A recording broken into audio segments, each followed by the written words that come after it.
Le président français Emmanuel Macron, comme d'autres dirigeants européens, n'a pas d'enfant. Il ne croit pas que la France, ni même l'Europe, ait encore un destin qui leur soit propre.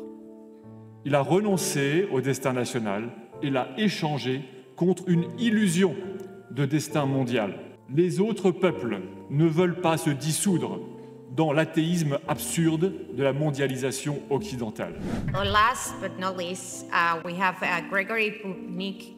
He's the director of the European Center for Law and Justice, an organization that has been engaging with the European system for many years, defending fundamental freedoms. So thank you for being here, Gregory. The floor is yours. Thank you very much. Muchas gracias. Je vais aussi parler en français. Je remercie les organisateurs d'ailleurs d'avoir permis que nous puissions nous exprimer en français. Je pense que c'est important pour une telle rencontre de pouvoir respecter les langues nationales. Et la prochaine fois, je parlerai espagnol avec plaisir aussi. Donc, le sujet qui nous a été confié, orienter la société vers la culture de vie. C'est un sujet qui est très vaste. Comment orienter la société vers la culture de vie?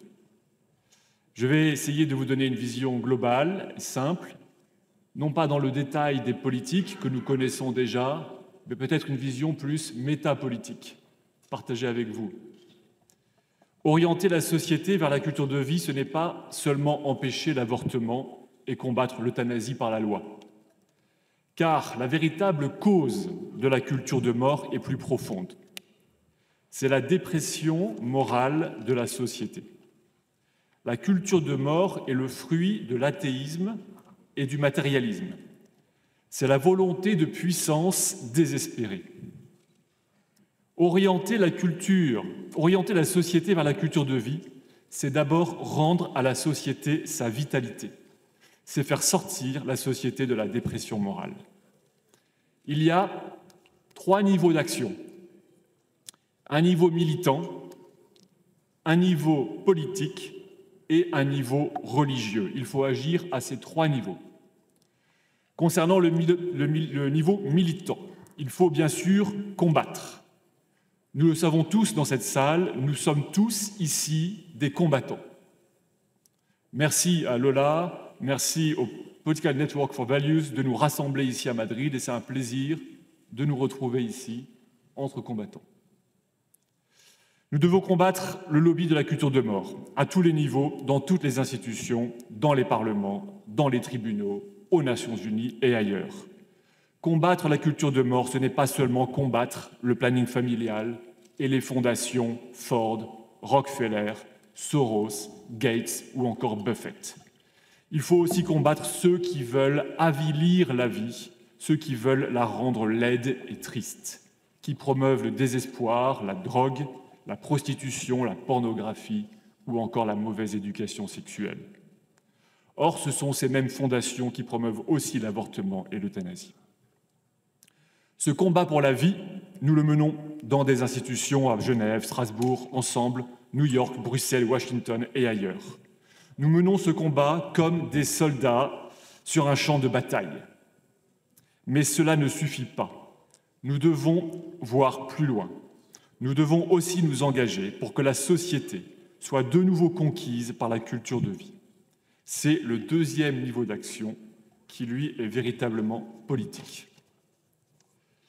Les peuples européens n'ont plus d'enfants parce qu'ils ont perdu le goût de la vie et qu'ils ne croient plus en leur avenir et en leur destin. Le vrai problème est que les peuples européens sont devenus dépressifs. Ils ne croient plus en leur avenir. Trop d'Européens sont déjà résignés au suicide démographique et au remplacement par l'immigration. La culture de vie aujourd'hui exige de renverser cette dépression terrible. Il faut rendre au peuple européen le goût de la vie et la vision de leur avenir. Il y a 2 conditions pour cela. D'abord, aimer la vie et ensuite croire en notre destin. Aimer la vie, cela paraît évident.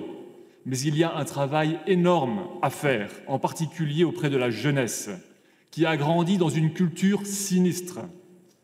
Il faut dire, et il faut leur répéter, que la vie est magnifique, que le monde est splendide. Il faut cultiver la vie, la culture et la joie. La deuxième condition pour lutter contre cette dépression, c'est de croire en notre avenir, en notre destin. Un peuple qui a honte de son passé et qui ne croit plus en son destin est déjà sorti de l'histoire.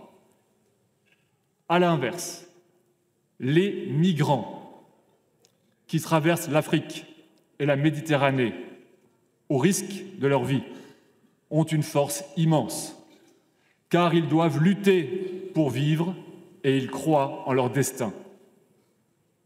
Parmi eux, des immigrés musulmans en Europe savent aussi pourquoi ils ont des enfants. Ils croient que leur avenir est de conquérir l'Europe. Même s'ils sont pauvres, ils savent pourquoi avoir des enfants. Il en est de même du peuple juif, qui survit et traverse toutes les épreuves parce qu'il croit en son destin. Il sait pourquoi avoir des enfants. C'est dans la dynamique d'un destin collectif, familial, professionnel et national que les personnes deviennent fécondes, qu'elles parviennent à l'excellence. Il faut cette dynamique vitale. Pour cela, il faut des chefs politiques capables de donner le goût de la vie et la vision du destin national. Le président français Emmanuel Macron, comme d'autres dirigeants européens, n'a pas d'enfants. Il ne croit pas que la France, ni même l'Europe, ait encore un destin qui leur soit propre. Il a renoncé au destin national et l'a échangé contre une illusion de destin mondial. Mais c'est une illusion. Les dirigeants tels que Macron n'ont pas compris qu'ils sont les seuls à faire ce rêve mondialiste. Les autres peuples ne veulent pas se dissoudre dans l'athéisme absurde de la mondialisation occidentale. Ils ne veulent pas disparaître. Ils croient encore en leur raison d'être. Ils n'ont pas honte de leur histoire. À l'opposé d'Emmanuel Macron, il y a maintenant Donald Trump. Il incarne la vitalité américaine. Il aime la vie avec puissance et c'est pour cela qu'il la défend. L'autre force de Donald Trump, c'est qu'il a été capable de rendre aux Américains leur propre destin. Il les a convaincus et entraînés dans la dynamique du « Make America Great Again ». « Make America Great Again », cela veut dire rendre aux Américains leur destin. Avec ces deux forces essentielles, ces deux forces sont essentielles mais ne suffisent toujours pas, car l'homme a besoin de se dépasser lui-même, de se transcender. Et ce serait une erreur que d'oublier que l'homme a besoin de se dépasser. Même la patrie est trop étroite pour lui. C'est le troisième niveau d'action, le niveau de la transcendance. Les communistes, les socialistes et même les néolibéraux ont compris la force de cet idéal d'autodépassement, mais ils l'ont orienté contre la personne, contre la famille, la nation et l'Église pour en libérer l'homme. Ce dépassement est présenté comme un progrès, mais il est surtout une destruction de la condition humaine. Nous voyons aujourd'hui le résultat de cette libération, elle détruit l'homme. L'autre dépassement, qui est maintenant proposé à l'homme, c'est le rêve scientiste et transhumaniste. Cet autodépassement est aussi une illusion. Ces rêves d'autodépassement ont en commun le rejet de Dieu et sont des alternatives désastreuses à la religion. C'est parce que le peuple s'est détourné de la religion qu'il a adhéré à ces idéologies de substitution, et c'est pour cette raison aussi qu'il est devenu dépressif.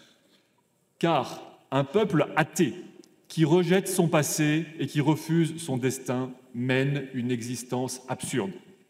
Une fois encore, regardons le peuple juif. Le peuple juif survit et traverse toutes les épreuves, non seulement parce qu'il aime la vie et croit en son destin, mais surtout parce qu'il sait que son destin est lié à son alliance avec Dieu. Les chrétiens aussi ont une alliance avec Dieu.